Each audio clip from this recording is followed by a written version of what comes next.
Bueno, mientras tanto les voy contando un poco de Marisa, que va a estar hoy exponiendo.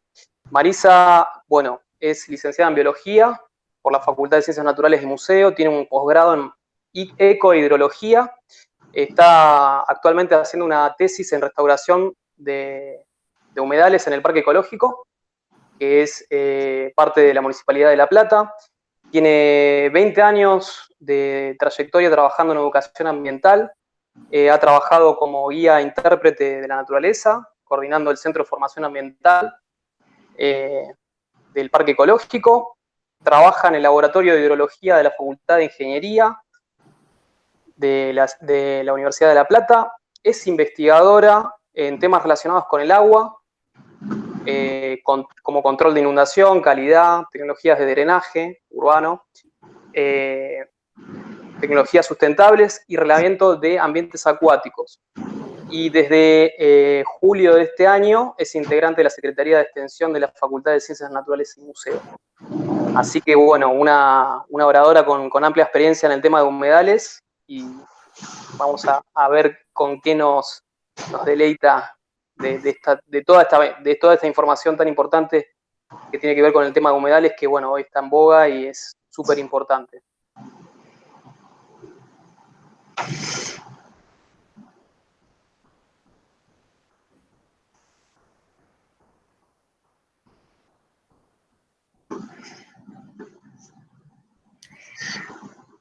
Cuando digan, arrancamos, ¿eh? Cuando ustedes digan.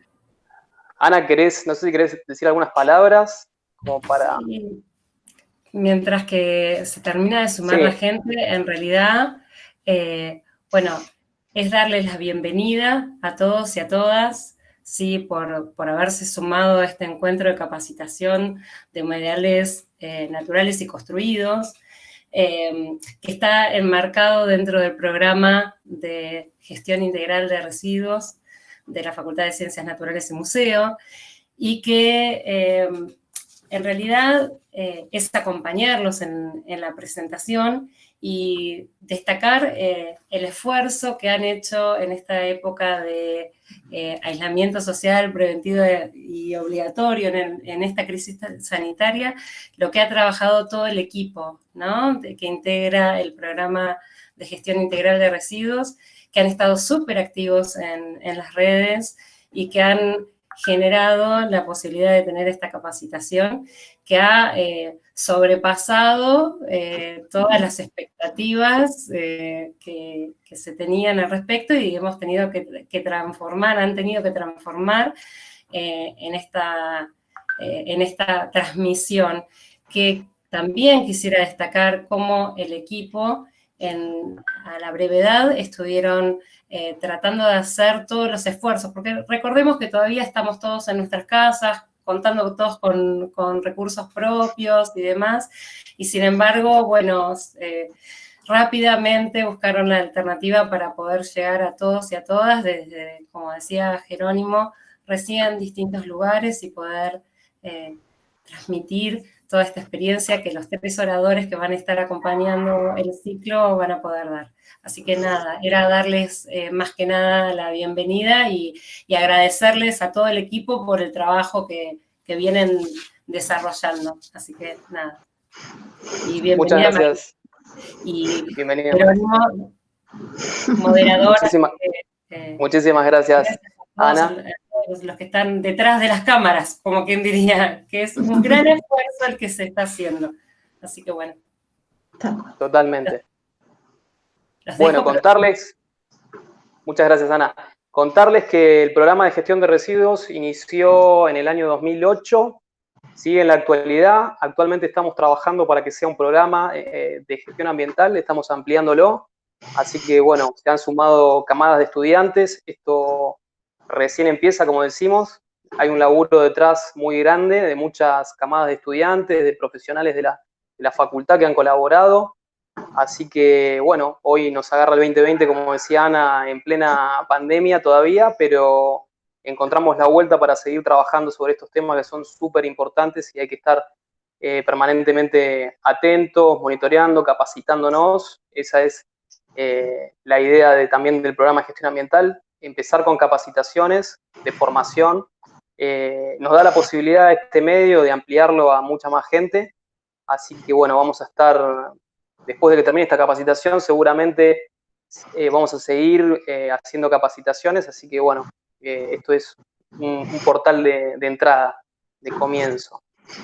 En nuestras redes sociales también pueden seguirnos, estamos en Facebook, en Instagram, seguramente lo vamos a dejar acá marcado para que puedan ir siguiendo. También tenemos un mail, lo vamos a poner en el chat, así pueden consultarnos luego que termine la charla. Y va a quedar grabada la charla, así que van a poder también recuperar seguramente algún tema que sea específico, que por ahí se va a perder, siempre se pierde la información, así que bueno, va a quedar ahí, disponible.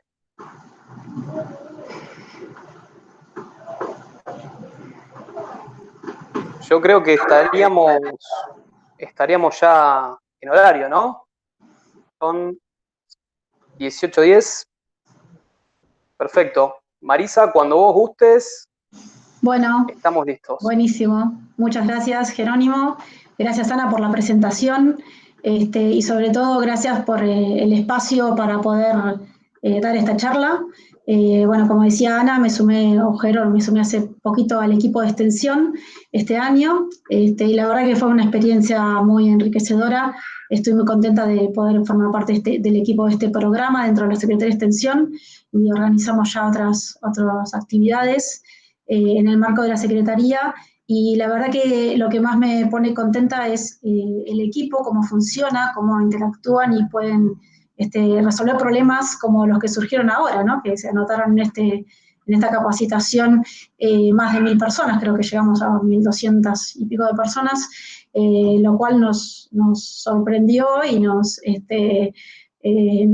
llevó a tener que resolver el tema de la plataforma para poder abarcar a todas estas personas interesadas en la temática. Y contarles también que junto con Alejandro Marín Larena es mi director de tesis y es el que va a dar la próxima charla, que es de humedales construidos, y Matías Benavides, que va a dar la tercera, en el tema de fitorremediación y también de tratamientos de aguas residuales, forma parte también de este equipo, y la verdad que es un equipo con mucha capacidad y con muchas ganas de trabajar sobre todo, así que estoy muy contenta de poder participar.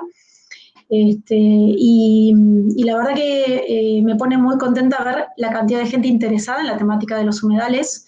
Yo trabajo en el tema de los humedales hace muchos años, y me ha pasado desde el principio de no recibir demasiado interés de la gente sobre el tema, sobre todo por el desconocimiento, ¿no? Son ambientes muy complejos y muy diversos, y mucha gente dice, eso es un charco de agua, eso es una zona inundable, y no reconocer a los humedales como tales, ¿no?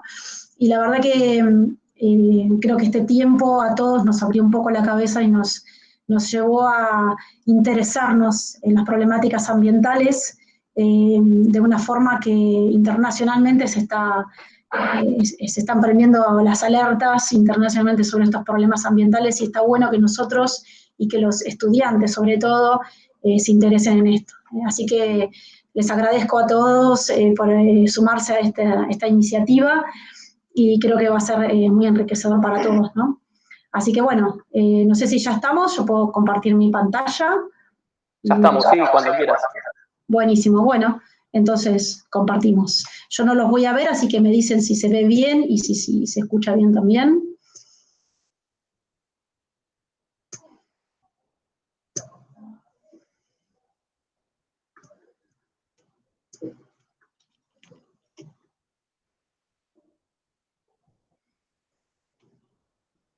Bueno, ahí estoy compartiendo la pantalla. ¿Se ve bien? Hola, ¿se ve bien? ¿Se escucha bien? Perfecto, buenísimo, muchas gracias.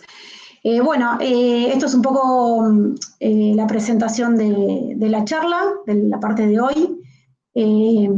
Voy a hablar un poco de varios aspectos relacionados con los humedales.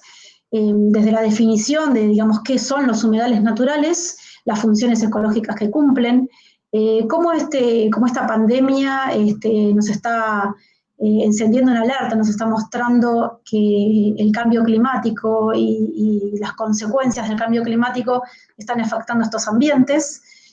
Vamos a hablar de los humedales en el mundo, en cuanto al estado de conservación, los tipos de humedales, las regiones de humedales que hay, las acciones de restauración que se están implementando, que se están llevando a cabo para poder recuperar estos ambientes, y un poco también en Argentina, cómo estamos con los humedales en Argentina, cuáles son las regiones de humedales que tenemos, cuál es el estado de conservación de los humedales en Argentina, las especies que habitan los humedales, las leyes, qué leyes tenemos en Argentina y qué leyes necesitamos en Argentina para proteger estos ambientes, y finalmente algunas acciones que podemos realizar nosotros como integrantes de este ecosistema y como parte de estos ambientes para protegerlos y recuperarlos. Así que bueno, vamos a empezar. Me avisan si no se escucha, si no se entiende, si no se ve, y lo paramos, no hay ningún problema. Bueno, los humedales, como decíamos, son ambientes muy complejos y muy diversos. Uno podría decir qué tienen en común un ambiente como un arrecife de coral con un bañado pampeano, o qué tienen en común un pantano y un bosque inundado, o qué tienen en común una turbera y un arroyo o una bahía, y sin embargo son todos humedales. Tan diversos son los humedales que abarcan todo el planeta. En todos los ambientes, en todos los climas podemos encontrar humedales, en todas las alturas podemos encontrar humedales. ¿Y qué tienen en común? Bueno, justamente la palabra humedales tiene en común que la humedad, el agua, es el factor controlador de la vida y del ambiente en sí mismo. Es el factor controlador también de los organismos vivos que dependen de esos ambientes y de las interacciones que se suceden entre ellos. Una de las definiciones que se dio inicialmente sobre los humedales se desarrolló a partir de la Convención de Ramsar en Irán, en 1971, muchos lo habrán escuchado, sabrán del tema, donde se buscaba empezar a que la gente preste atención sobre los humedales porque ya se notaba la extinción de muchos de estos ambientes, y sobre todo prestaban atención al tema de la desaparición de muchas especies de aves acuáticas endémicas de estos humedales. Entonces se definió, digamos, a los humedales como zonas donde el agua es el principal factor controlador del medio de la vida vegetal animal asociada. Luego, en el 2006, se consolidó la Secretaría de la Convención Ramsar, donde se empezaron a definir un poco más las características de estos ambientes, cuáles son los ambientes humedales, en dónde hay, en qué condiciones están, y se estableció humedales como marismas, pantanos, turberas, superficies cubiertas de agua, tanto de régimen natural o artificial, o sea, los humedales artificiales también se los considera humedales y con importancia ecosistémica, lugares con aguas permanentes o temporales, de corrientes de aguas estancadas o con corrientes, de aguas dulces, salobres, saladas. Es amplísimo el abanico que abarcan estos ambientes, ¿no? Aguas marinas, aguas costeras, pero que tengan aguas marinas que tengan la profundidad hasta 6 metros, como para poner un límite, digamos, para diferenciarlos con lo que realmente son los mares y los océanos. Por supuesto que no es la única definición, y también un poco a veces los profesionales, de acuerdo a su preparación, a su formación, ven a los humedales con distintos ojos, con distintos focos, y seguramente en esta charla hay muchos geólogos, y lo conocerán a Emilio Custodio, que trabajó mucho en lo que son humedales relacionados con el agua subterránea, ¿no? Geólogo. Él define a los humedales como áreas con agua estancada o que fluyen muy lentamente, con una lámina de agua somera, áreas con superficies freáticas poco profundas, áreas donde la evapotranspiración es mayor que la precipitación, y que por lo tanto reciben aportes de otros lugares, como áreas de otros lugares que tanto superficiales como subterráneos, ¿no? O sea, hay humedales, él define a los humedales desde el punto de vista geohidrológico, donde hay humedales que reciben aportes de aguas subterráneas y hay humedales que son efluentes y aportan a las napas freáticas.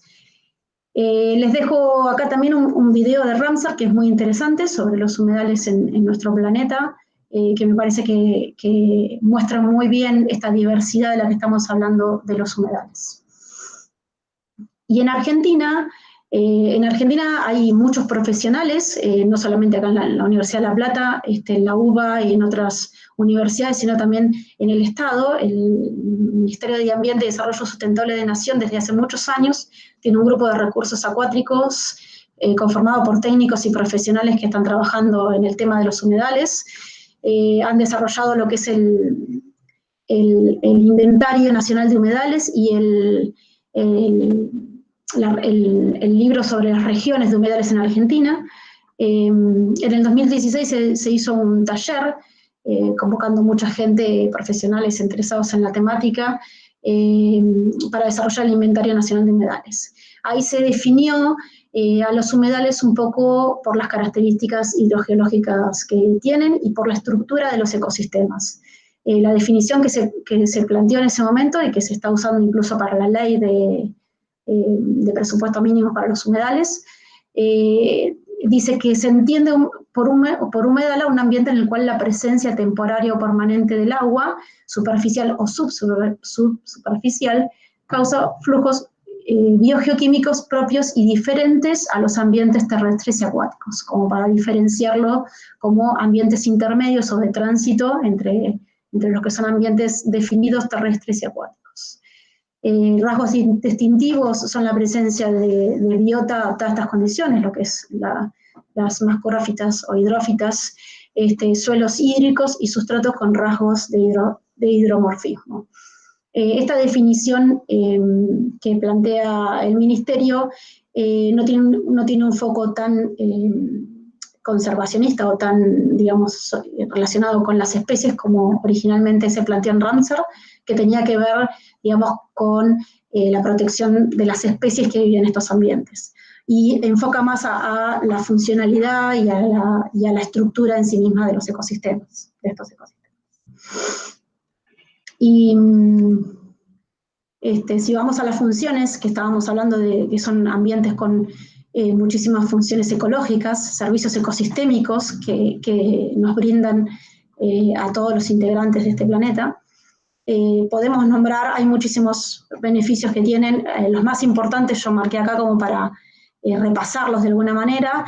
Son hábitat para diversidad de especies, son corredores de fauna y flora silvestre. Hay muchas especies endémicas que viven exclusivamente en estos ambientes. Son controladores de inundaciones, lo que se llaman colchones hidrológicos que amortiguan inundaciones, recargan los acuíferos. Hay muchos lugares donde la gente depende de los acuíferos para obtener agua potable, y los humedales muchas veces están en las nacientes de los arroyos y son la recarga de estos acuíferos. Mejoran la calidad del agua. Vamos a ver después que estamos utilizando los humedales construidos para imitar las funciones de los humedales naturales, porque son filtros para mejorar y depurar el agua, y mitigan los efectos del cambio climático. Esto ahora lo vamos a ver en más detalle, porque es muy importante, sobre todo en esta época donde estamos viendo que el cambio climático está afectando a nuestro planeta. Son fuentes de recursos naturales, de recursos pesqueros, de alimento, de forraje para ganado. Bueno, podemos obtener un montón de beneficios de las poblaciones que viven en la zona de los humedales. Muchos viven y dependen, incluso hasta para construir obtienen materiales de los humedales. Y son áreas turísticas de esparcimiento porque hay ambientes que son bellísimos en estos humedales, que tienen una diversidad enorme y que se pueden explotar turísticamente. Vuelvo al tema de que son potenciales para mitigar el cambio climático, porque en un estudio que se realizó a partir de la Convención Ramsar en el 2000, se planteó que el 40% del carbono que se genera en el planeta es absorbido por los humedales. Todos sabemos que los bosques son los ambientes que más dióxido de carbono absorben, pero los humedales no se quedan atrás. Incluso como ambientes individuales, las turberas absorben más dióxido de carbono que los bosques, en la misma proporción, ¿no? Son ambientes que pueden absorber muchísimo carbono. O sea que si destruimos estos ambientes, vamos a incrementar esas emisiones de dióxido de carbono que están generando el calentamiento global.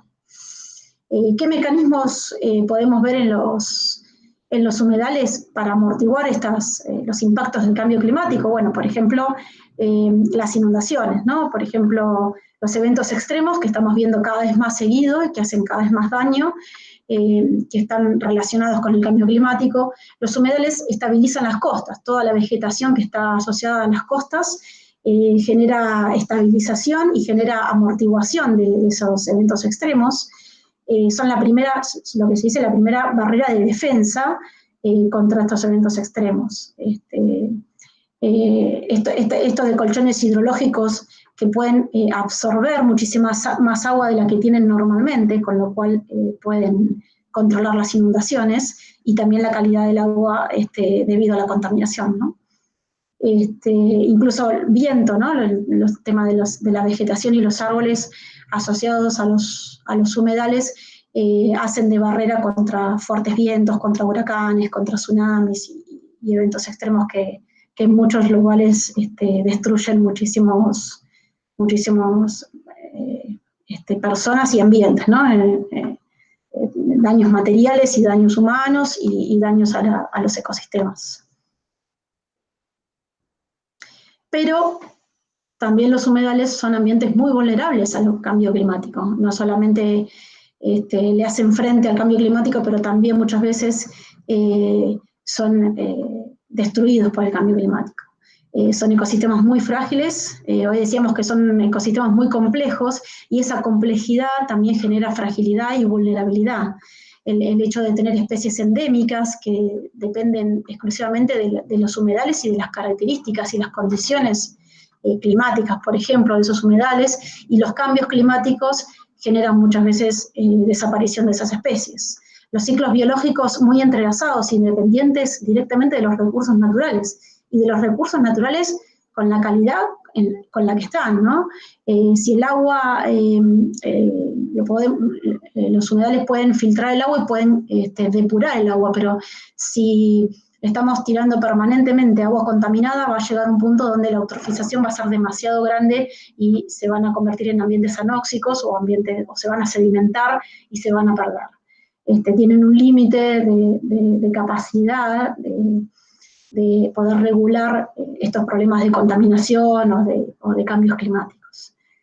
Son muy vulnerables a los cambios bruscos, tanto del clima como de la presión antópica, obviamente, ¿no? Porque cuando estos lugares se cambia el uso de la tierra de una manera muy brusca, en general no pueden acostumbrarse, no pueden amoldarse, no pueden adaptarse a la nueva normalidad y terminan desapareciendo. Para citar algunas condiciones de los humedales que tienen que ver con esta vulnerabilidad, la mayoría de los humedales tienen muy poca altura sobre el nivel del mar.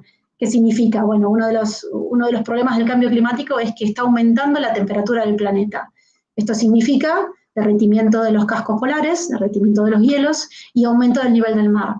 Muchos de estos humedales son ambientes de costas, ambientes que están muy cercanos a los ríos, a los grandes ríos y a los mares. Entonces, un muy poco aumento en el nivel del mar significaría que van a desaparecer, o que están desapareciendo, ¿no? Muchísimos, ya se sabe que el mar los océanos están aumentando los niveles permanentemente, es muy poco, pero aumentan, y estos ambientes son los primeros que van a desaparecer.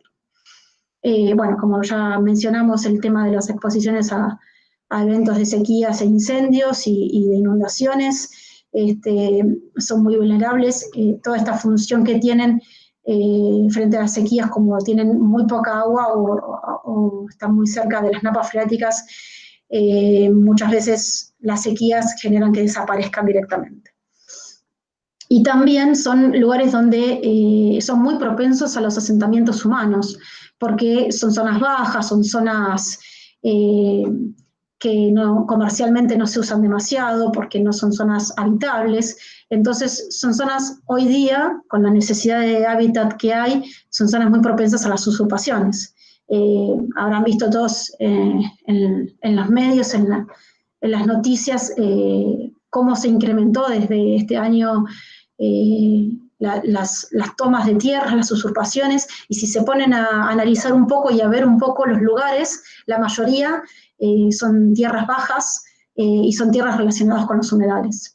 Sin ir muy lejos, acá en los que son de La Plata, tenemos usurpaciones en una zona de Los Hornos que se llama el Club de Planeadores, que hay 200 hectáreas y donde están justamente humedales que tienen que ver con las nacientes del Arroyo del Gato y el Arroyo Maldonado. Es justo ahí en la zona donde se unen los dos arroyos o se acercan, y están los humedales nacientes de los dos arroyos. Es una zona muy frágil, muy vulnerable, y es una zona que se está usurpando y que se está invadiendo para hacer viviendas, ¿no? Yo presenté un informe porque la gente que estaba a cargo de esas áreas, que están planeando hacer viviendas para esta gente que necesita viviendas, no tenían ni siquiera en cuenta que es una zona de recarga de acuíferos porque son las nacientes de los arroyos. Así que esa falta de información hace que muchas veces esos lugares se consideren lugares inútiles, zonas charcos, zonas inundables, y no se les preste la atención que realmente habría que prestarles, ¿no? Bueno, y llegó el COVID-19 y nos agarró a todos y nos guardó de alguna manera en casa. Y a partir de que empezamos a tener este problema, esta pandemia, yo no sé si ustedes se fijaron, pero bueno, yo me puse a mirar noticias porque me interesan estas noticias relacionadas con el ambiente, y enseguida que empezó la pandemia, que nos dimos cuenta que esto iba a afectar a todo el planeta, empezaron a hablar y a explicar la relación que tiene este COVID-19 con el cambio climático. La relación que tiene con la devastación de los ecosistemas. Esta crisis sanitaria que estamos padeciendo todos tendría que ser una oportunidad para que nosotros tomemos conciencia del impacto que está teniendo esto sobre los ecosistemas y sobre el ambiente. Estamos enfermando nuestro planeta, y enfermando nuestro planeta nos enfermamos todos. Hace poco les quería contar que desde la Secretaría de Extensión hicimos unas charlas sobre conservación de especies de fauna silvestre en este tiempo de pandemia. Invitamos a distintos profesionales que trabajan en lo que es etología y comportamiento de animales y conservación, y también en la salud de los animales. Y nos han contado sobre un nuevo concepto en salud que se está gestando en el mundo, que es Una Salud, se llama, ¿no? Es One Health en inglés, que apunta a reconocer que si el ecosistema no está sano, si el planeta no está sano, y las especies, la fauna silvestre y la fauna doméstica que viven en nuestro planeta no está sana, nosotros tampoco vamos a estar sanos. Ellos apuntan al origen de la enfermedad, ¿no? Como dicen muchas veces en las propagandas, ¿no? Remedios que apuntan a sanar las enfermedades en el origen y no solamente el síntoma, ¿no? Es como si, el ejemplo más claro sería, si en mi casa tengo contaminado el aire dentro de mi casa, me voy a sentir mal, voy a tener síntomas de intoxicación, voy a ir al médico por los síntomas de intoxicación y tal vez me curen con algún remedio, pero vuelvo a casa y mi casa sigue intoxicada, sigue contaminada, y voy a seguir teniendo la misma enfermedad. Nuestro planeta está pasando por lo mismo, nuestro planeta se está contaminando, se está enfermando, y eso va a llevar a que haya más pandemias, eso va a llevar a que haya más problemas sanitarios que nos afecten a nosotros y también a todos los integrantes y todos los seres vivos de este planeta. Entonces, este cambio climático, este problema que estamos sufriendo en los ambientes y en los ecosistemas, es hora de que empecemos a pensar qué pasa, qué acciones vamos a tomar, porque, como dice Felipe Castro, ya acá lo puse porque me interesó lo que dice, es el director del Centro de Objetivos de Desarrollo Sustentable de América Latina.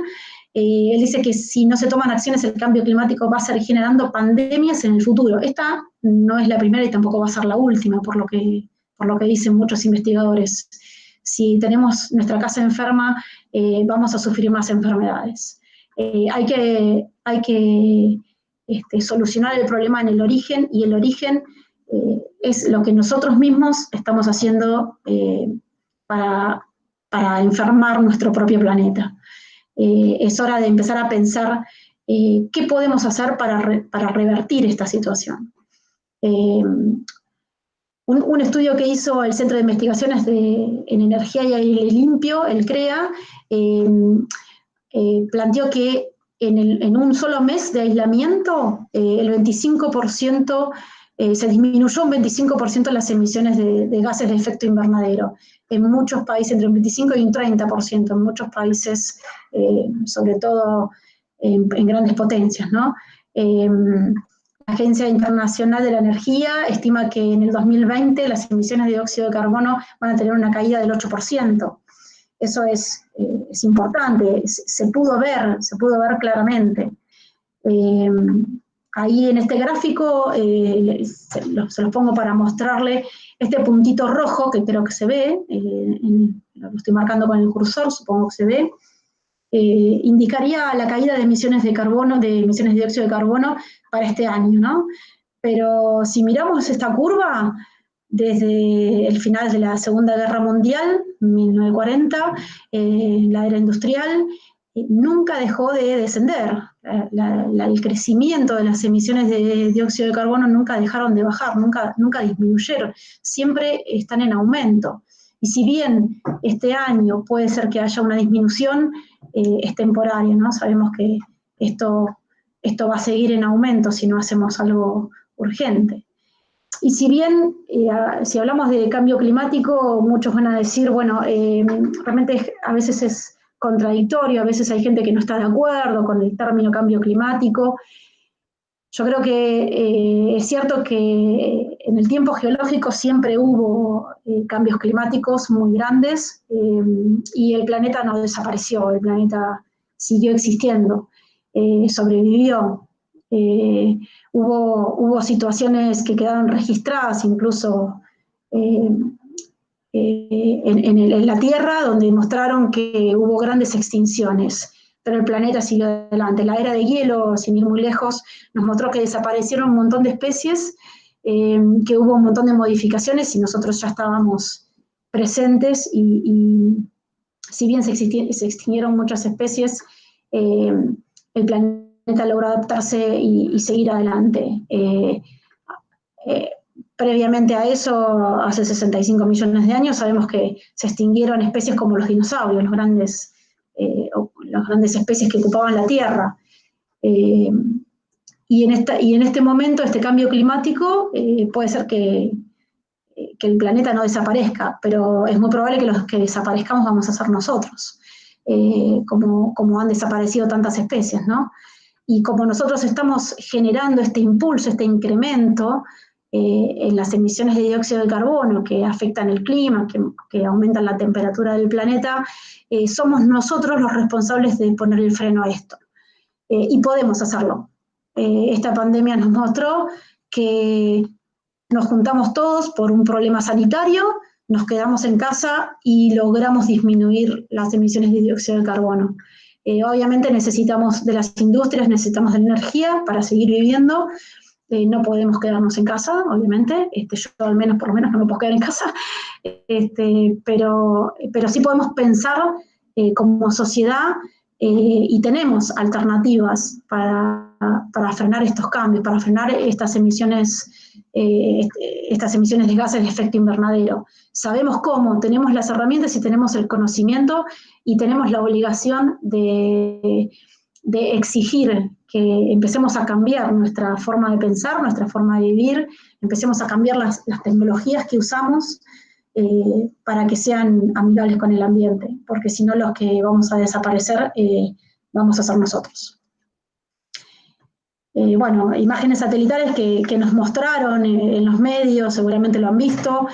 China, por ejemplo, una gran potencia que de repente se apagó de alguna manera y disminuyó las emisiones de dióxido de carbono en un 25%, como les había mencionado antes.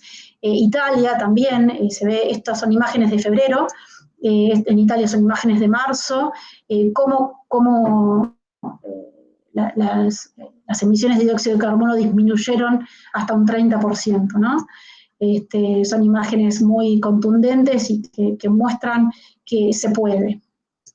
Pero esto no deja de ser temporario, ¿no? Esto no deja de ser pasajero. Y lo cotidiano, y cuando volvamos a las actividades, que en muchos países ya retomaron las actividades normales, esa curva que habíamos visto va a seguir creciendo, y va a seguir incrementándose, y va a seguir aumentando la temperatura del planeta, y vamos a seguir sufriendo las acciones, sufriendo las acciones de devastación de los ecosistemas debido a este cambio climático, ¿no? Y acá puse algo sobre el tráfico de fauna, porque también es algo que se puede parar. El tráfico de fauna es algo que se puede parar, que es una cuestión de voluntad política. Y el tráfico de fauna es uno de los principales factores que causó esta pandemia. Acercarnos, la deforestación que destruyó los ecosistemas y los incendios hizo que especies silvestres que son portadoras de virus se acercaron cada vez más a la gente, a la población, a nosotros. Interactuamos con fauna silvestre que antes estaba muy alejada, la consumimos, la comercializamos, y eso generó estas y otras enfermedades, ¿no? Tenemos también enfermedades como el dengue, que es un flagelo en Argentina sobre todo, y en un montón de países de América Latina al menos, que creo que estos aumentos de temperatura van a hacer que sea cada vez más agresivo e incluso sea más problemático que el coronavirus. Pero también investigadores que trabajan en la salud animal han observado e investigado sobre la relación que nosotros muchas veces culpamos a los animales silvestres, y hubo lugares y gente que quiso exterminar a los murciélagos, por ejemplo, como los responsables de la pandemia. Y sin embargo, hoy investigaciones están mostrando que es el hombre portador de virus que también puede transmitir las enfermedades a la fauna doméstica, la que tenemos en casa, y la fauna silvestre, por el contacto, por el manejo.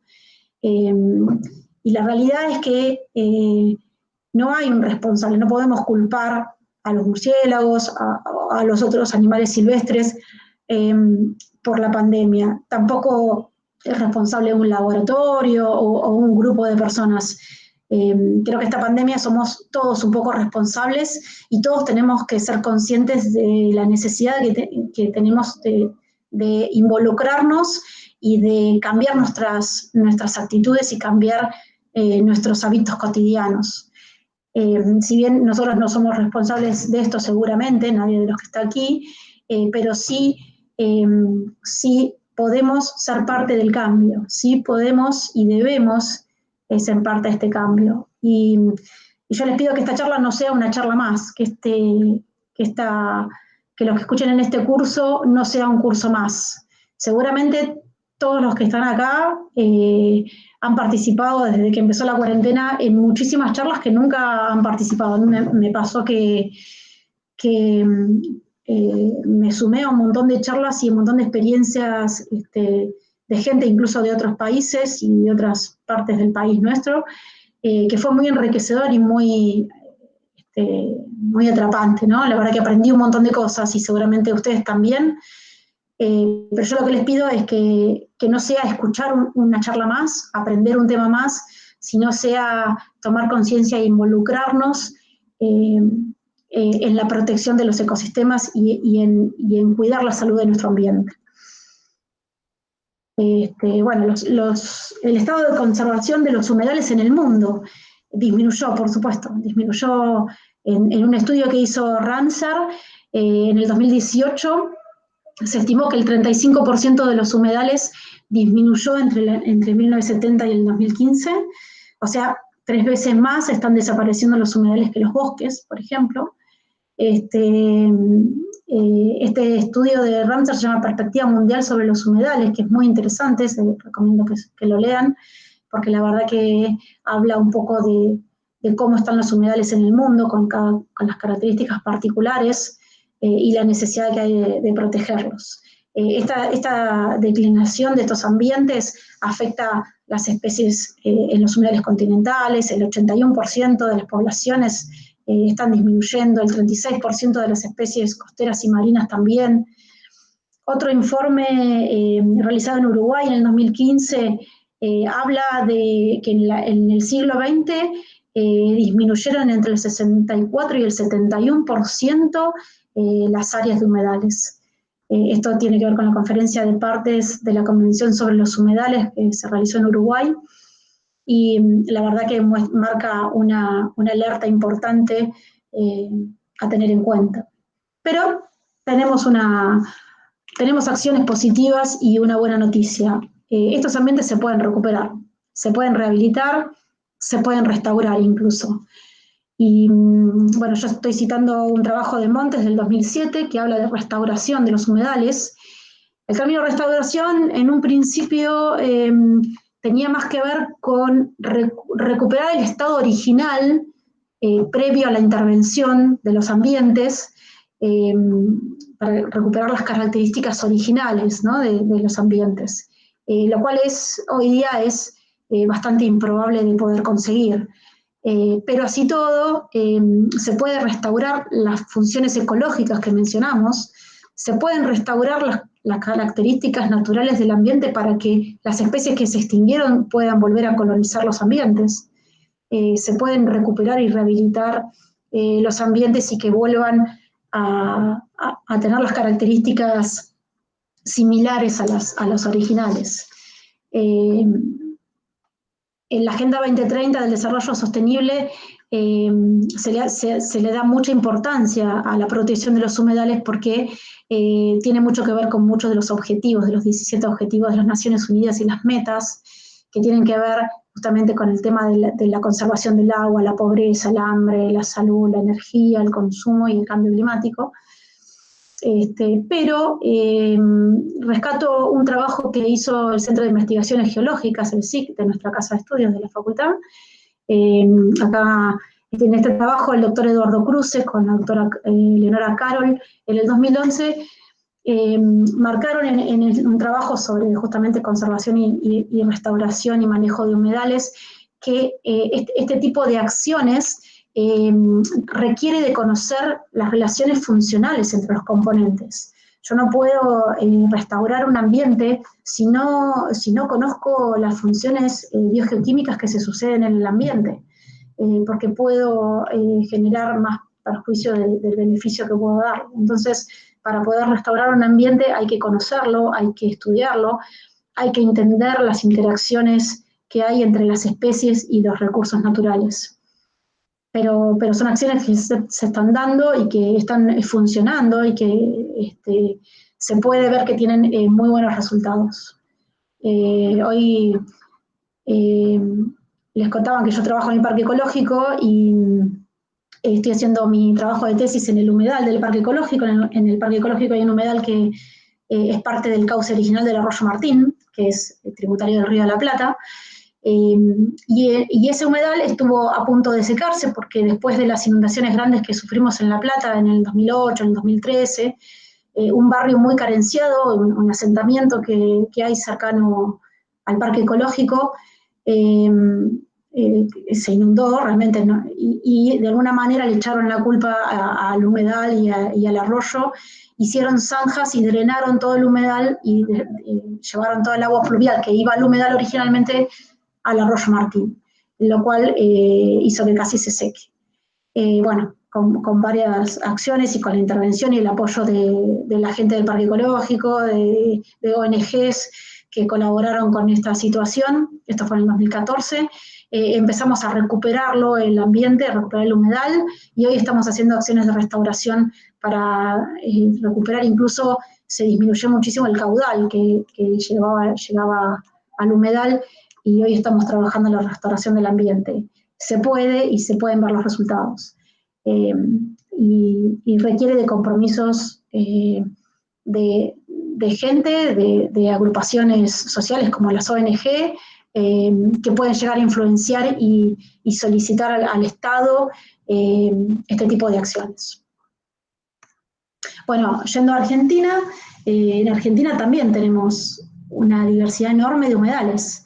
En todos los rincones de Argentina podemos encontrar humedales. En todos los climas de Argentina podemos encontrar humedales.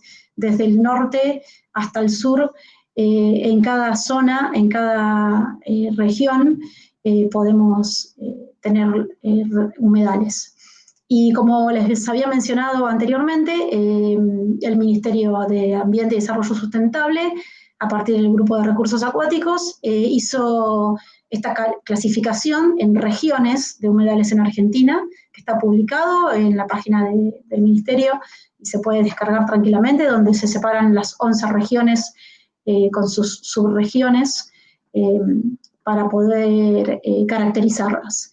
Bueno, en Argentina se estableció que hay 600.000 kilómetros cuadrados relacionados con humedales, o sea que el 21,5% del territorio nacional está ocupado por humedales o por ambientes relacionados con humedales, lo cual es un montón, y es un privilegio que podamos tener en nuestro país estos ambientes.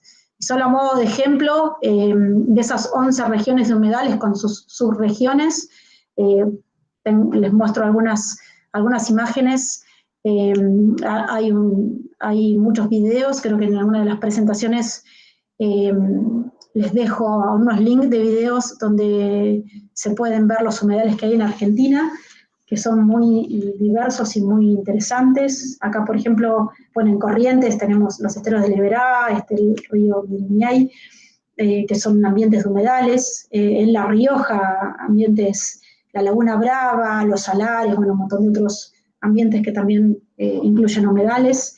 En la costa patagónica, bueno, tenemos toda la costa relacionada con ambientes de humedales, los bañados en Formosa, en distintos lugares, los bañados pampeanos o los humedales pampeanos, las marismas en San Blas, por ejemplo, o los cangrejales en Punta Indio, son ambientes de humedales con una gran diversidad, con especies endémicas y con toda una complejidad asociada. El estado de conservación en Argentina, bueno, como en todo el mundo, hay un importante deterioro y pérdida de biodiversidad, especialmente en lo que es la región pampeana. Estamos, por la presión de lo que es la explotación agrícola ganadera y por las urbanizaciones, por la presión inmobiliaria, estamos perdiendo muchísimos humedales y muchísimas áreas protegidas. Y si bien yo digo que somos conscientes de que la población está aumentando y necesitamos cada vez más comida para esa gente, por lo tanto necesitamos cultivos y necesitamos ganado, también hay que ser consciente que no se puede cultivar todos los ambientes, no se puede cultivar hasta el último rincón, porque eso va a generar, nos va a perjudicar más de lo que nos va a beneficiar. Y acá cité una frase de Adonis Giorgi, que es un investigador del CONICET. Él dice que el problema es que si nosotros queremos sacar el agua de donde el agua está normalmente, naturalmente, de una forma u otra el agua va a volver a ese lugar. Si queremos aumentar la productividad de un año, destruyendo un ambiente natural y cultivando, es muy probable que después tengamos 5 años de inundaciones, que van a ser más perjuicios que beneficios. Y en La Plata, los que sufrimos la inundación del 2013, creo que somos conscientes de esta realidad. En La Plata está atravesada por arroyos que por muchos años se taparon, se entubaron, se corrieron, se ignoraron. Mucha gente ni siquiera sabía que existían esos arroyos, y sin embargo cuando se produjo la crecida, la inundación en el 2013, el agua encontró su cauce natural y pasó por arriba de las casas. Y eso son cosas que nos tienen que dejar enseñanzas, que nos tienen que demostrar que el agua, si está en un lugar, por algo es, y va a encontrar de nuevo el espacio para volver a ese lugar, por más que lo rellenemos, por más que le demos otro uso, por más que lo ignoremos. Por algo tenemos que cuidar esos espacios. Hay otros lugares para cultivar, hay otros lugares para hacer ganadería, y los humedales hay que protegerlos porque tienen una función muy importante. Otro de los flagelos que nos están sucediendo en Argentina, que todos habrán visto en los medios últimamente, son los incendios y la deforestación. La cuarentena no frenó la deforestación, no frenó los incendios, no frenó la destrucción de estos ambientes.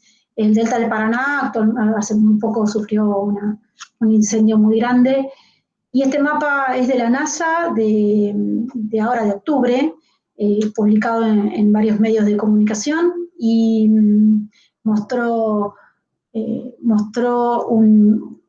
un panorama de puntos rojos que son todos focos de incendio. En 22 provincias de Argentina hay focos de incendio, actualmente todavía los hay, y este informe del Servicio Nacional de Manejo del Fuego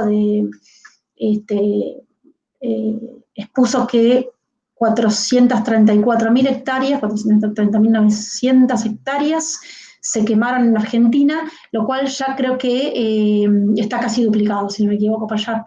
En otros medios he escuchado que hay más de 700.000 hectáreas quemadas en Argentina, así que hasta allá nos quedamos cortos con eso.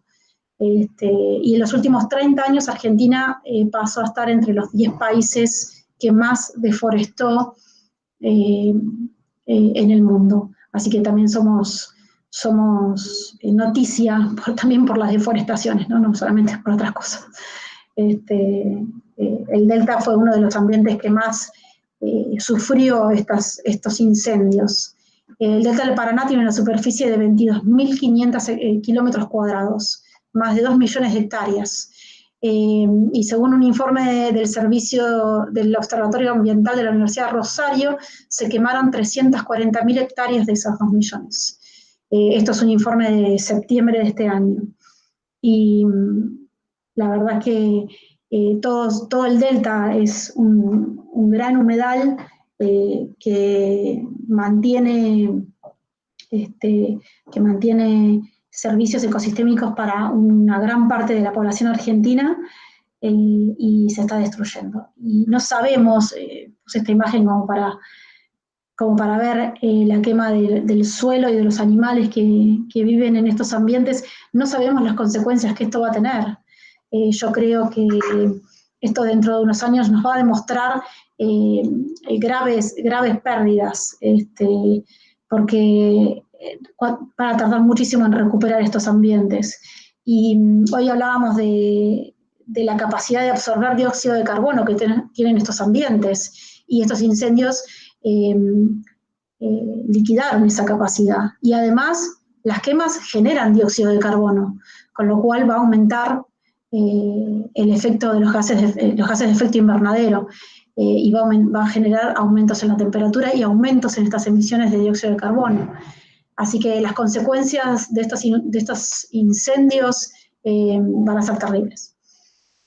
Acá les dejo también un informe que publicó la Universidad de La Plata, que está muy bueno porque habla un poco de los humedales en Argentina y de la vulnerabilidad de los humedales. Es un informe que hizo el Centro de Investigaciones del Medio Ambiente, el CIM, de la UNLP, y el Centro de Investigaciones Urbanas y Territoriales, que es de la Facultad de Arquitectura.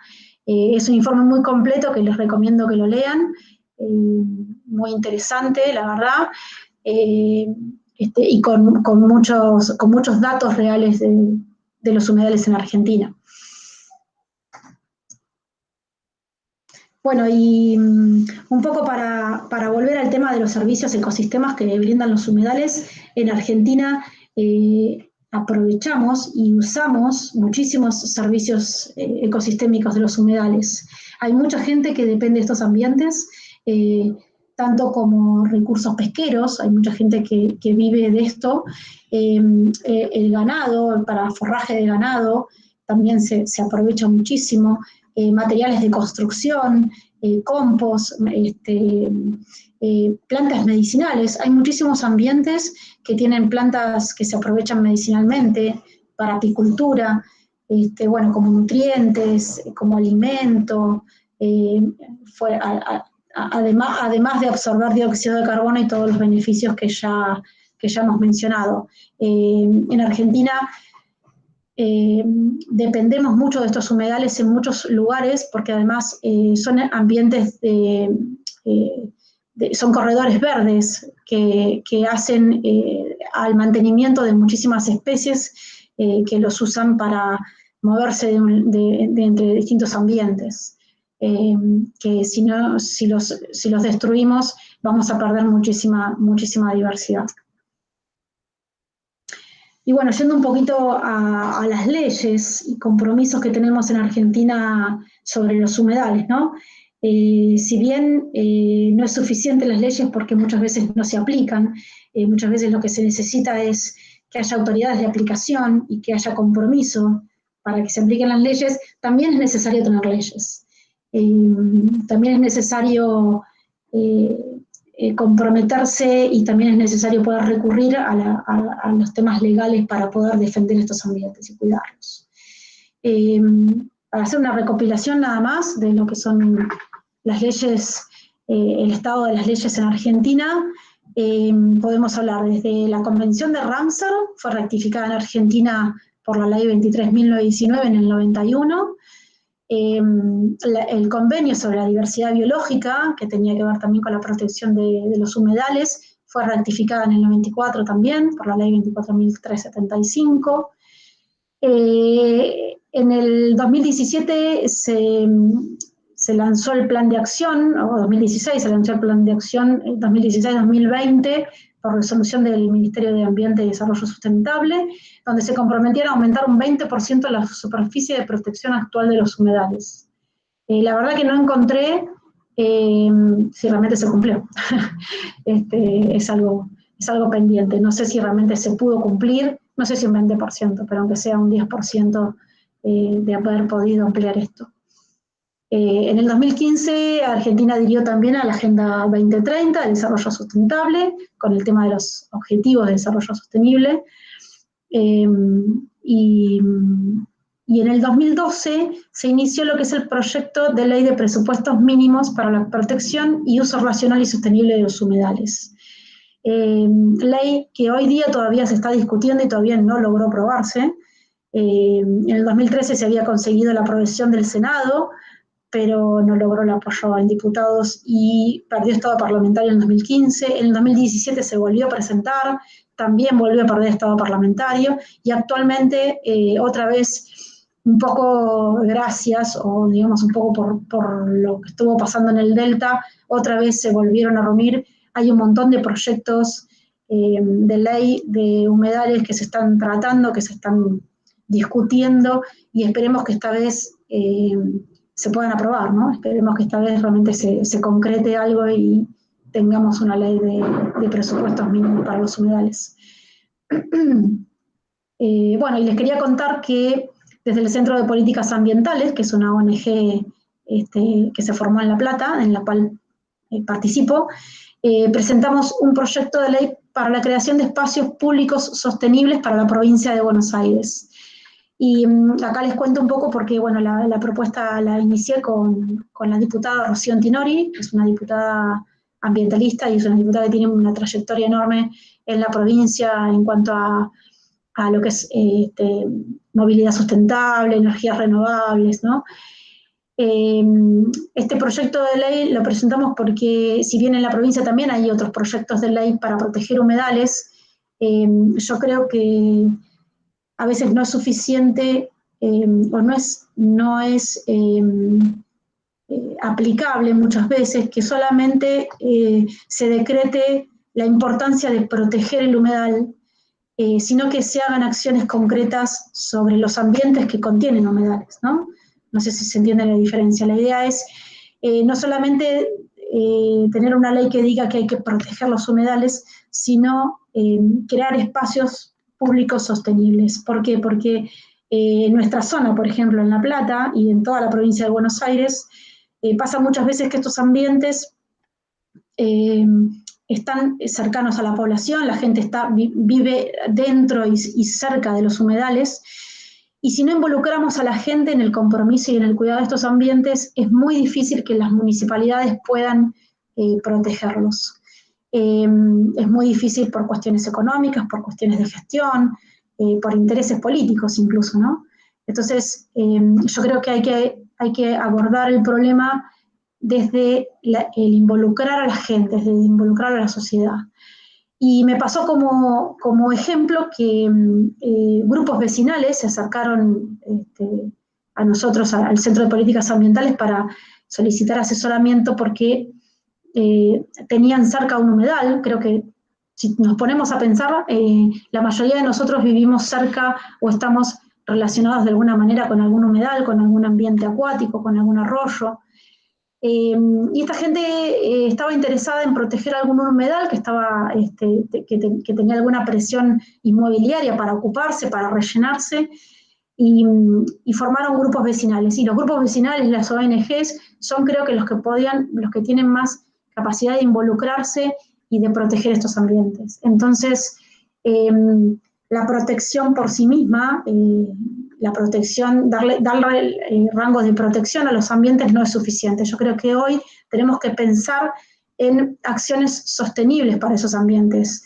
No sacar a la gente, no cerrar los ambientes y solamente usarlos para espacios públicos, sino hacer acciones sostenibles. En estos ambientes tranquilamente se pueden hacer urbanizaciones, siempre y cuando sean sostenibles. Se pueden hacer emprendimientos, por ejemplo, agroecología. En muchos de estos ambientes tienen espacios donde se podría hacer tranquilamente emprendimientos agroecológicos que no destruirían el ambiente, ya que estábamos necesitando tierra para cultivar.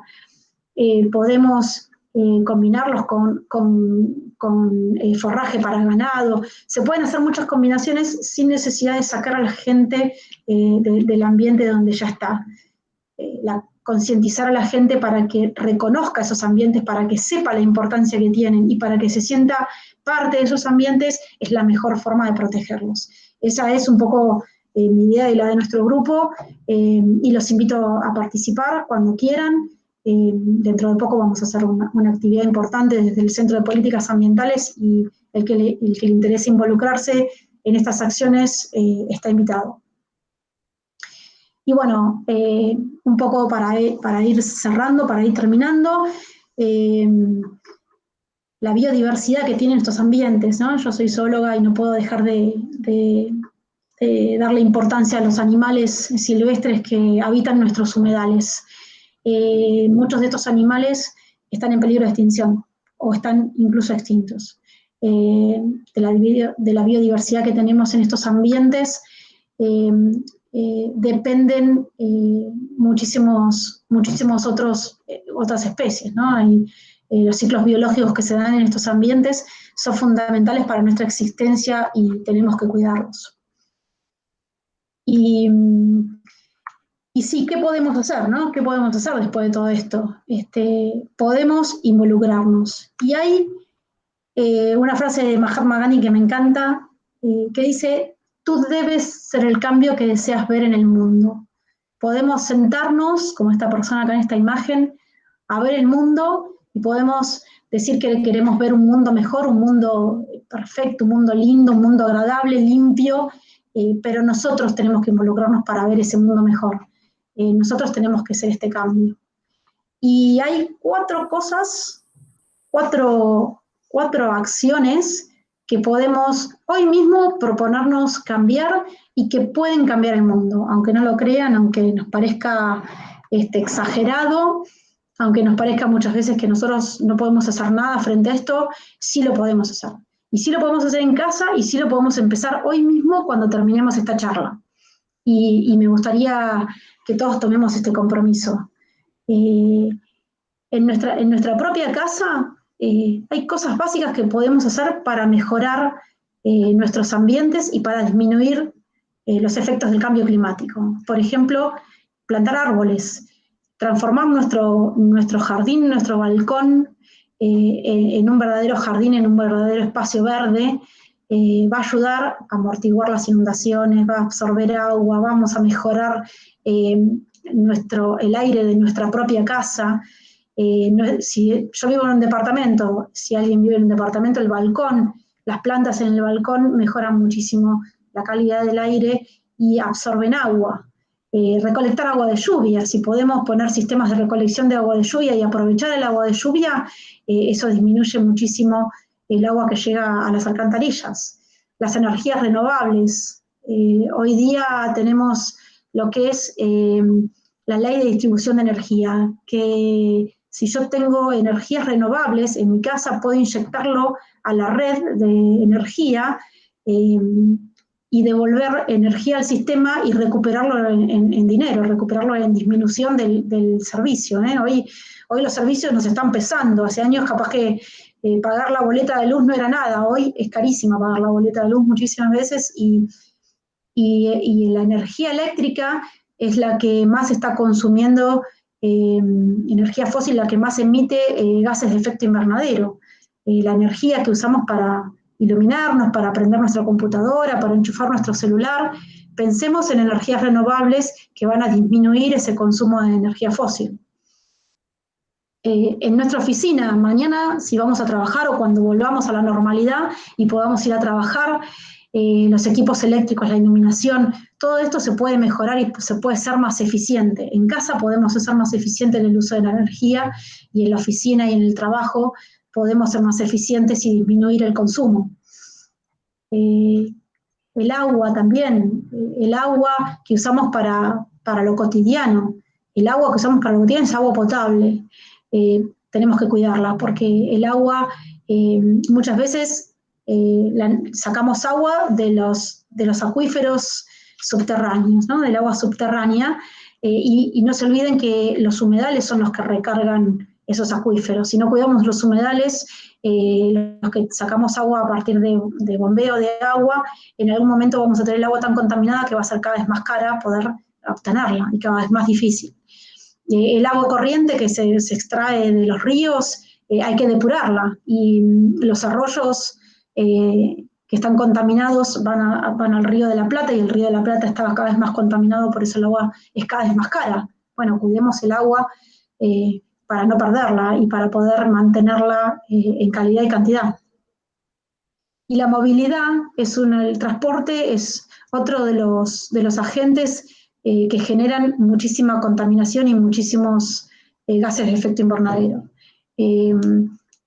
Nos dimos cuenta ahora en la pandemia que paramos, que nos quedamos en casa, nos dimos cuenta de cómo se puede disminuir esto. Vimos cómo caen las emisiones de dióxido de carbono cuando nos quedamos en casa. Bueno, tratemos de evitar ese movimiento. Si podemos, como dice acá, compartir autos, si podemos usar transporte público, si podemos salir en bicicleta y caminar, si podemos no salir y quedarnos un poco más en casa para trabajar en casa, si lo podemos hacer en la medida de lo posible, hagámoslo.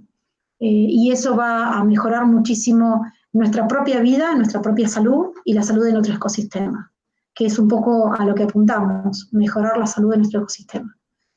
Y bueno, para terminar, y agradeciéndoles el tiempo que le dedicaron a esta charla, puse una foto de Greta Thunberg, que seguramente habrán escuchado de esta niña. Mucha gente pequeña, en lugares pequeños, haciendo cosas pequeñas pueden cambiar el mundo. Y eso lo dijo Eduardo Galeano, muy conocido y muy acertado.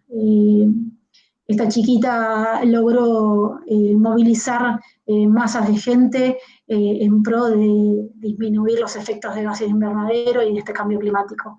Y no tenemos que llegar a eso, pero sí cada uno de nosotros podemos ser el cambio que queremos ver en nuestra ciudad, en nuestra casa. Primero, en casa, empecemos por casa.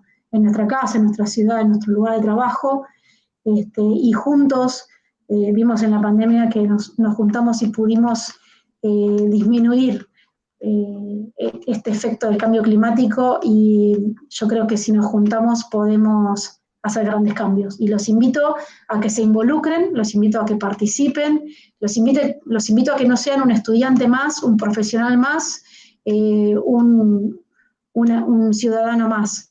Involúcrense porque hay organizaciones sociales, el Estado está pidiendo profesionales que estén involucrados en la gestión y en los cambios de pensamiento. Tenemos una gran oportunidad por delante y espero que no la desperdicien y que no la desperdiciemos y que la podamos aprovechar para mejorar la salud de nuestro ecosistema. Muchas gracias.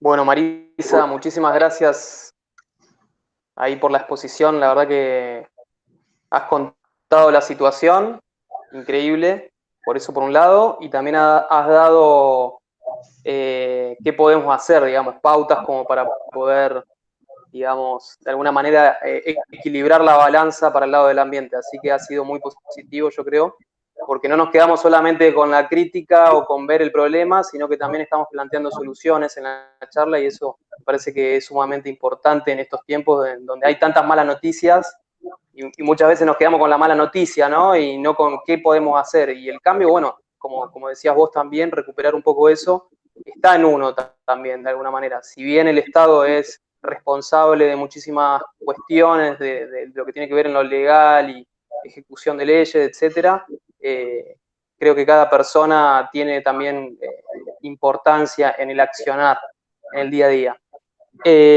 También les quería contar que hay muchísimas personas que nos han seguido de diferentes lugares, como para mencionar, todas las provincias de Argentina están acá cubiertas, así que quiero que sepas eso. Hay mucha gente de provincia de Buenos Aires de diferentes lugares, bueno, provincias como Tucumán, Corrientes, Santa Fe, Bahía Blanca, Misiones, de Salta un montón de gente, Catamarca, y ha sido internacional también, hay gente de Sudamérica, de Perú, de Sao Paulo, Brasil, tenemos, de Chile, Santiago, bueno, en fin, como para que sepas que ha sido internacional. Y bueno, plantearte algunas preguntas antes de que terminemos. Sí, por supuesto. Si te parece. Sí. Te voy leyendo algunas que fuimos recuperando. A ver. Bueno, por ejemplo, acá preguntan si no hay un link conocido para firmar por el tema de la ley de humedales. Eso es, no sé si hay algún link. Esa es una pregunta. Sí. Lo podemos poner ahí seguramente en el no lo tengo acá, pero lo pueden buscar. Ley de Humedales Ya se llama. Es una agrupación que está trabajando específicamente en la Ley Nacional de Presupuestos Mínimos de Humedales. Ahí pueden ver un poco el estado actual de la ley, y se está trabajando en eso. Si es sobre esa ley, ¿no? En cuanto a la ley provincial que presentamos nosotros a partir del Centro de Políticas Ambientales, está presentada y está tratándose en la Comisión de Medio Ambiente de la Cámara de Diputados de la Provincia de Buenos Aires. Así que por ahora está ahí, digamos, nada, entiendo que en algún momento se va a ir actualizando y vamos a ir pudiendo notificar de cómo está el estado de tratamiento, ¿no? Genial.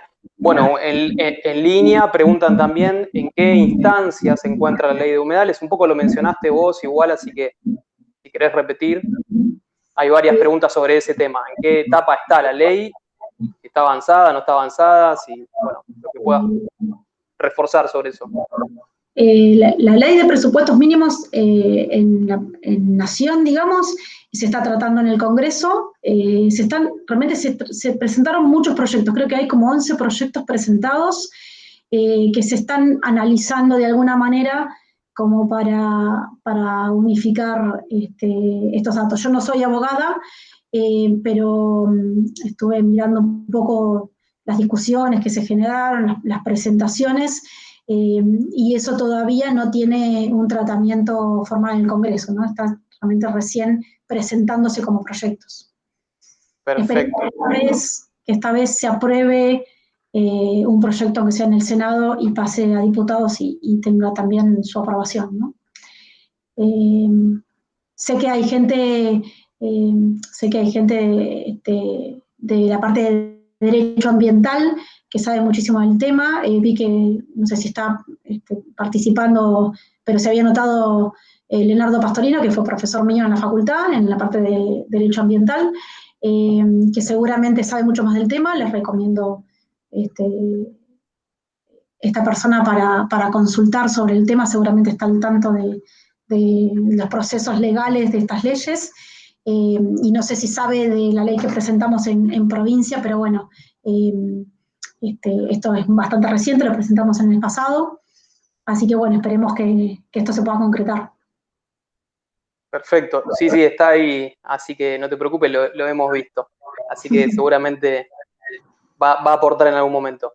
También yo participé en una CG, así que bueno, lo conocemos.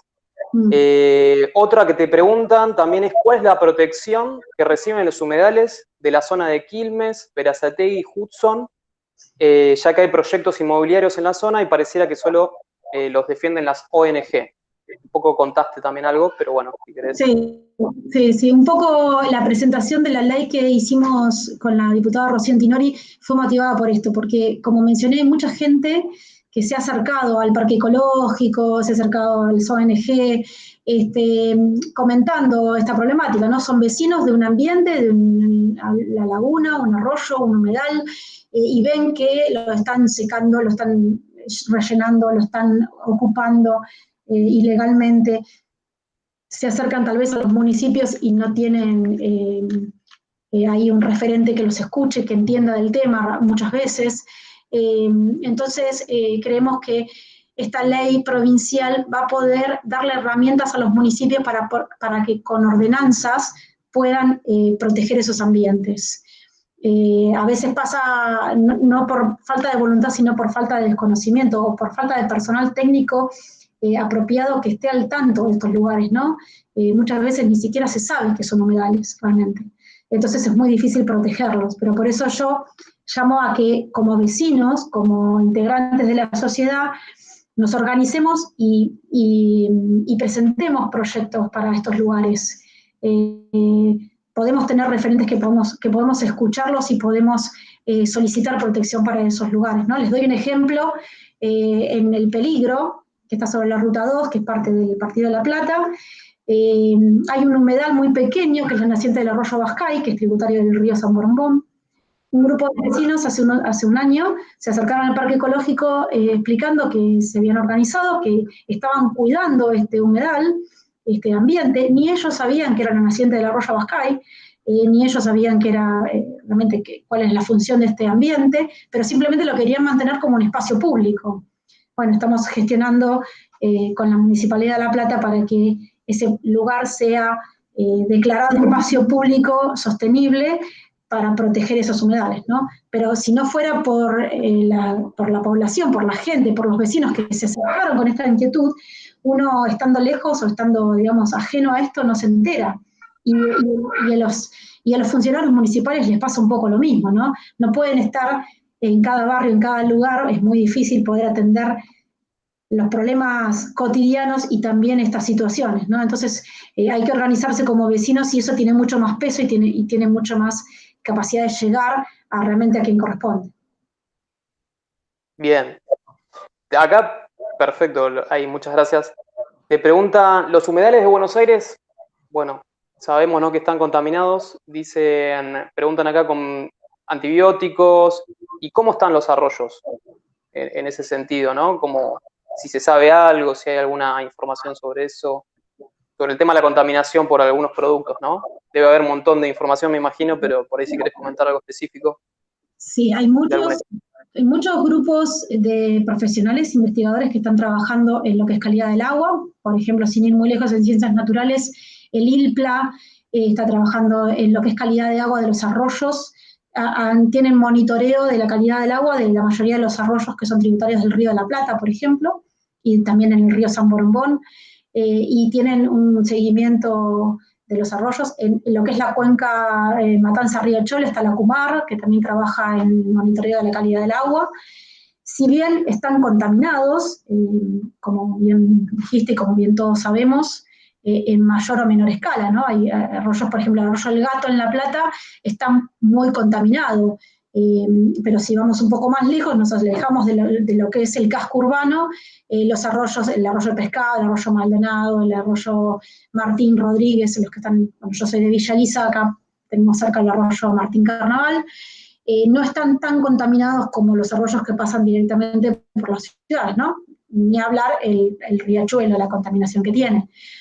Pero bueno, lo que tenemos es en esta zona la ventaja de que el Río de la Plata es un decantador y un amortiguador de esa contaminación impresionante. La verdad que creo que si estaríamos del lado de Uruguay, vieron que el lado uruguayo tiene la ventaja de que el río está mucho más sano y mucho más limpio, no tiene la población que tiene Argentina y no tiene la característica física del río del lado argentino. Si estuviéramos del otro lado, estaríamos contaminando esa parte del arroyo que no tiene tanta capacidad de depuración como de este lado, ¿no?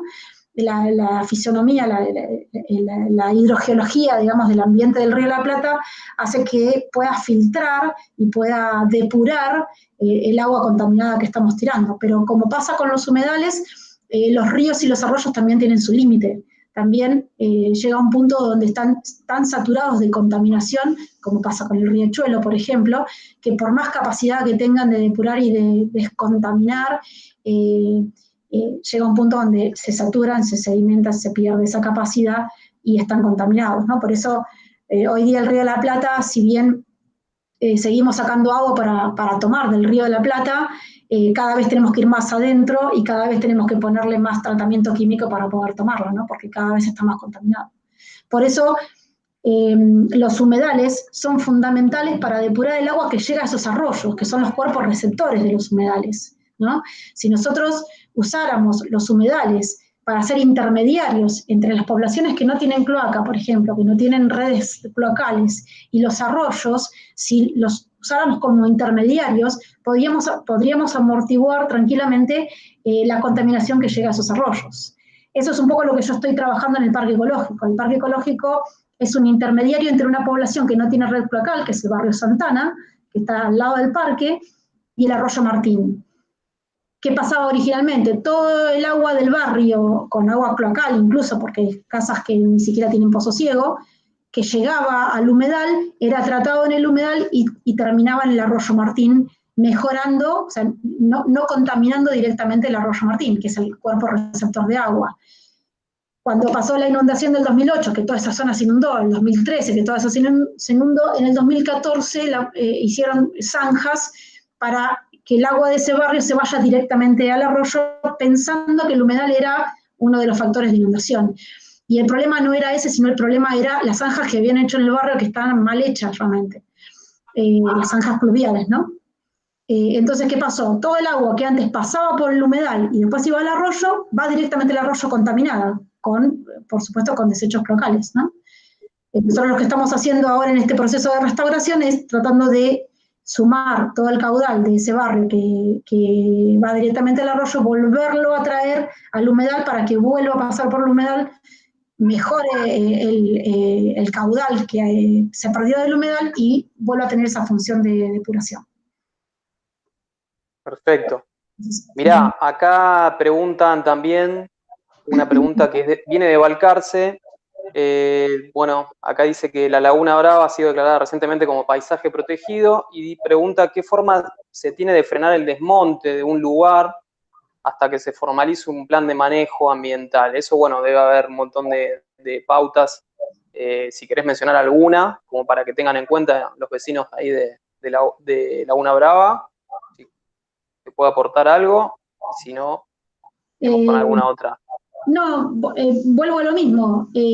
Tal vez si el Estado no está haciendo lo que tiene que hacer, implementando las leyes que ya están, que existen de protección de los ambientes, y no puede ser la autoridad de aplicación, entonces seamos nosotros como vecinos la autoridad de aplicación.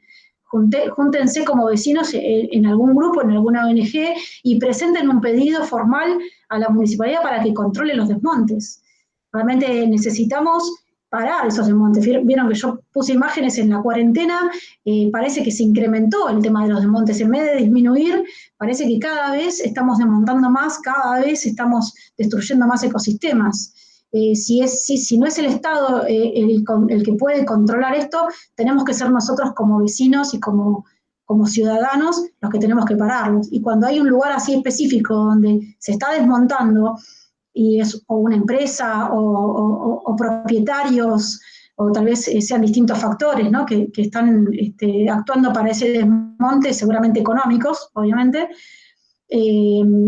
hay que tomar acción inmediata para que eso se detenga, ¿no? Y yo creo que sin ir al extremo de ser accionistas o ser activistas sin sentido o sin conocimiento, que muchas veces a los ecologistas se los trata de activistas porque muchas veces pretenden hacer cambios desde la imposición o desde la negatividad, y eso muchas veces no funciona, eso tampoco es útil, ¿no?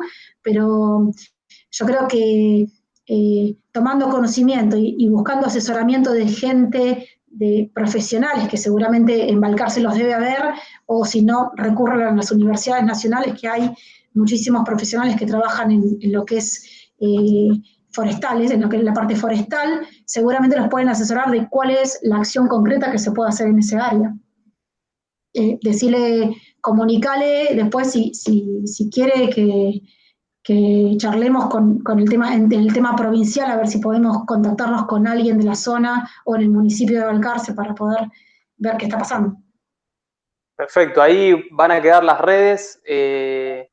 Yo como para que vayamos también aprovechando esto, hay un montón de preguntas, ¿no? Que bueno, elegimos algunas porque hay una cantidad importante. Vamos a dejar colgada abajo de la charla, va a quedar grabada, algunos links como para que nos puedan contactar, así que no se preocupen, ahí podemos seguir el nexo. Preguntarte, seguramente, bueno, va a quedar disponible algo de información, no sé si después eso lo podemos tener también. Acá proponen que sea en PDF, así que bueno, vamos a ver si también lo podemos dejar en un link. Y bueno, obvio recordar que va a haber un próximo encuentro, un próximo orador también va a estar con otros temas en relación a los humedales, así que bueno, más que invitadas a participar del próximo encuentro.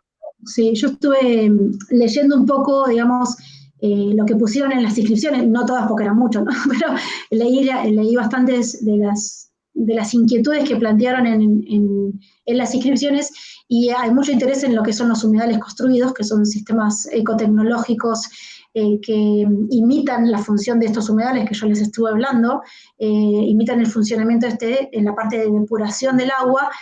Y tanto Alejandro Marín Larena el jueves que viene a las 6 de la tarde, como Matías Benavides el otro jueves a las 6 de la tarde, van a hablar de este tema, porque hoy día se está implementando y son sistemas económicos, son sistemas de fácil implementación, son sistemas muy diversos que se pueden adaptar a cualquier tipo de suelo, cualquier tipo de ambiente, se pueden adaptar a cantidades, se puede hacer en la casa de una familia. Yo tengo uno hecho en la casa de mis padres, que es un terreno de infiltración, y se puede hacer para un barrio, para una escuela, para un pueblo y para una localidad entera, ¿no? En el parque ecológico tenemos uno que es una planta de tratamiento que depura el agua de los baños del parque ecológico, que tiene una afluencia en tiempos normales de 5.000 personas por fin de semana, y trata el agua de los baños y de la cocina, y funciona muy bien desde hace más de 10 años, 15 años, más de 15 años hace que está, y funciona perfectamente, y se controla la calidad del agua tranquilamente, y es un sistema económico y de fácil funcionamiento, así que les recomiendo que participen de esas charlas, que se van a sacar todas las dudas que estaban planteando en las inscripciones. Genial. Bueno, Marisa, realmente muchísimas gracias, fue una gran charla para un primer encuentro, la verdad que entramos con todo, yo creo que ha sido exitosísimo, ha sido internacional, rescato eso también, así que estamos llegando a varios lados. Para los que son más locales, antes que me olvide, digo, para la gente de la facultad, bueno, nos pueden seguir en las redes, que obviamente ahí va a quedar disponible, se pueden anotar, obvio que pueden ser parte del grupo de gestión ambiental, está más que abierto. Los invitamos a todos a que participen. Por favor. Sí. Cuanto más seamos, esto se va a poner más lindo también. Así que, bueno, nada, muchísimas gracias realmente por participar. Y a Ana también por recibirnos en estas charlas. No, al contrario, gracias a ustedes, a todos y a todas los que han participado del encuentro, a todo el equipo del programa de gestión de residuos que estuvo y está ahí y ha hecho posible la transmisión, porque finalmente ha salido muy exitosa, que también me parece que llena de orgullo, y la verdad que parece que yo leía los chats, ha despertado mucho interés, no solamente la inscripción, sino que muchas preguntas, que eso me parece que es muy interesante. Ha sido muy clara, Marisa, en tu exposición. Jerónimo también, muy buen moderador, y nada, agradecerles y esperarlos a todos y a todas en el próximo encuentro. Y bueno, nos estamos viendo muy pronto. Y seguramente les dejo también la inquietud de mantenerse en contacto, porque me parece que como hay tanto interés en esto, y hay muchos profesionales que trabajan en esto con mucho más experiencia que yo creo que podemos plantear para el año que viene algún curso con otros puntos de vista, ¿no? Porque los profesionales de determinadas áreas tienen distintos puntos de vista sobre los humedales, y está buenísimo y es muy enriquecedor escuchar a otros profesionales que hablan sobre el tema, ¿no? Y que tienen su opinión sobre el tema y su conocimiento. Así que los invito a que el año que viene organicemos otro curso sobre humedales con otros profesionales para saber más de esto. No dejemos de aprender. Excelente. Muchas gracias. Quiero recordarles que esta capacitación había surgido primero como una capacitación interna del equipo del programa, luego con la apertura apertura hacia la comunidad de la facultad y luego hacia afuera, entonces fue tomando así como una escala y una dimensión pero seguramente está muy bueno el planteo de proyectar, ¿sí? Hacia adelante. Seguro que sí. Es un gran inicio. Así que bueno, invitadísimas al próximo encuentro. La dejamos ahí pendiente. Está bueno dejar siempre para la próxima algo. Nos vemos. Así que bueno, agéndense el próximo jueves, también en el mismo horario. Vamos a estar con Alejandro, Humedales Construidos. Un abrazo grande. Gracias. Hasta luego. Gracias.